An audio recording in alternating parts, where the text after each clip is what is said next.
লোকে কি আত্মমর্যাদা বোধ আছে? ওয়েস্টার্ন ট্র্যাডিশনের আড়ালে আসলে কি হচ্ছে?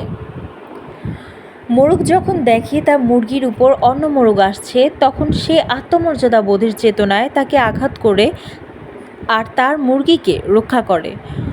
অথচ আরব দেশের সাগর তীরে অনেক মুসলিম পুরুষকে দেখি, তাদের মধ্যে কোনো রকম গায়রতি নেই।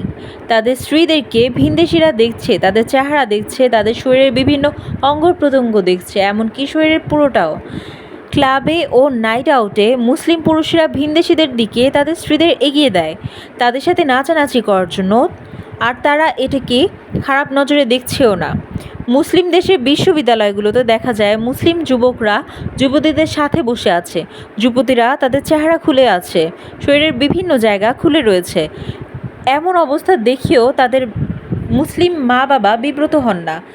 মুখ খোলা স্ত্রী তার স্বামীর বন্ধুকে বাড়িতে স্বাগত জানাচ্ছে, রাস্তায় দেখা হলে অভিবাদন জানাচ্ছে। যুবতী তার বিশ্ববিদ্যালয় পড়ুয়া যুবকদের সাথে করমর্দন করছে অথবা একসাথে পথ চলছে, তারা জাস্ট ফ্রেন্ডস। পরীক্ষার জন্য একে অপরের নোট নিচ্ছে, গ্রুপ স্টাডি চলছে। এইসব যুবতী ভুলে গেছে যে আল্লাহ তাকে নারী বানিয়েছেন আর ওকে বানিয়েছেন পুরুষ। নারী পুরুষের একে অপরের প্রতি আকর্ষণ দিয়েছেন। তাদের কেউই, এমনকি পৃথিবীর কেউই আল্লাহর সৃষ্টির এই নিয়ম পাল্টাতে পারবে না, নিজেদের মধ্যে থেকে এই আকর্ষণকে মুছে দিতে পারবে না। সমতার কথা যারা বলে, যারা সভ্যতার নামে ফ্রি মিক্সিংয়ের কথা চাউর করে, তারা তো কেবল নিজেদের শারীরিক চাহিদাকে নির্বাপন করতে চায়, নিজেদের আকর্ষণের মনোবৃত্তি পূরণ করতে চায়, কিন্তু তারা নিজেদের মনের কথা জোরে বলতে পারে না।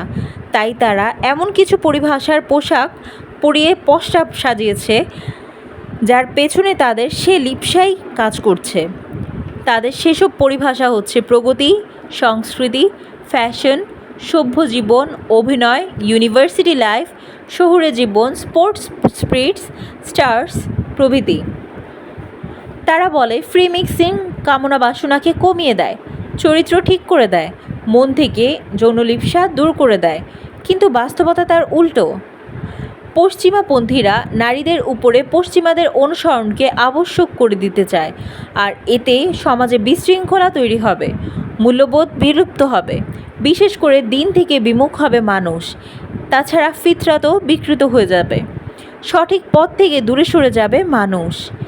যে সঠিক পথ দিয়েছে আল্লাহ তার রাসূলদের প্রেরণ করেছেন আসমানি কিতাবসমূহের মাধ্যমে, যে সঠিক পথের বর্ণনা দিয়েছেন, যেদিন মানুষকে আহ্বান করেছেন, যেদিকে চলতে মানুষকে বাধ্য করেছেন, তারা চায় মুসলিম নারী যেন পশ্চিমা নারীর অনুসরণ করে বিকতে বিকতে প্রতি পদে পদে, যেমনই হাদিসে এসেছে, এমনকি যদি তারা গুইসাপের গর্তেও ঢুকে পড়ে, তবে তোমরাও তাদের পিছু পিছু তাতে ঢুকে পড়বে। যদিও গুইসাপের গর্ত আঁকাবাঁকা, গন্ধে ও অস্বস্তিতে ভরা, সংকীর্ণ হোক, তবুও যদি পশ্চিমা নারীরা এই গর্তে ঢুকে পড়ে, তবে তাদের পিছু পিছু মুসলিম নারীরাও ঢুকে পড়বে। এই গুইসাপের আরেক নাম হচ্ছে ফ্যাশন। বলা যায় গুইসাপের প্রায়োগিক অর্থ বা প্রায়োগিক নাম ফ্যাশন। যখনই ফ্যাশন নামে কিছু আসে, তখনই যেন নারীরা হুমড়ি খেয়ে পড়ে। এসব পশ্চিমাপন্থীরা পশ্চিমের নারীদের অনুসরণের বহু কিচ্ছা গায়, তবে একটা বিষয় জেনেও না জানার ভান করে আজকে পশ্চিমা নারীরা কোনো বিষয়ে অভিযোগ করছে। ফ্রি মিক্সিং ও ফ্যাশন আজ নারীদের কোনো পরিণতিতে নিয়ে পৌঁছালো, পুরুষদের কী পরিণত করলো, পরিবারের কি হাল করলো, সমাজের কি অবস্থা কি করলো, সেটা নিয়ে কখনো মুখে টু শব্দ তারা করে না। পশ্চিমা সমাজের বিশৃঙ্খলার স্তূপে একটা অংশকে জবাব চাওয়ার সে চিৎকারে নিজেদের কানে তালা লাগিয়ে রেখেছে। ফ্রি মিক্সিংয়ের ভয়াবহতা বিজ্ঞানী ও সাহিত্যিকরা লেখায়, চিন্তাবিদদের সতর্কীকরণে তাদের কিছু যায় আসে না।